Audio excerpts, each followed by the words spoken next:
Good morning mga boss mo. Today is October 31 na. So alas 5 na. Alas 5 na ng umaga, nagising na tayo.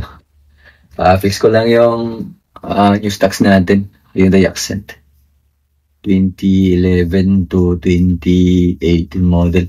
Pasok rin po siya sa carrier na hindi yun. So, meron po tayo dito ang itong piraso pala. 7 pieces. So, brand new lang po. Brand new lang yung stocks natin. Actually, meron din naman tayong surplus pero minsan lang. More on brand new tayo pagdating sa ABS motor. Pakita ko pa.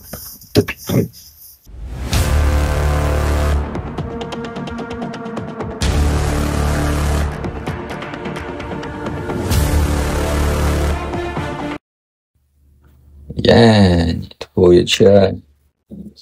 So, yung socket. Pa-clear. Importante yung socket. Ganyan po yan. Ayan po. Okay. 6 na piraso po yan. Ay, 7 pala. 7 piraso. So, mayroon rin tayong coming stocks ng steering column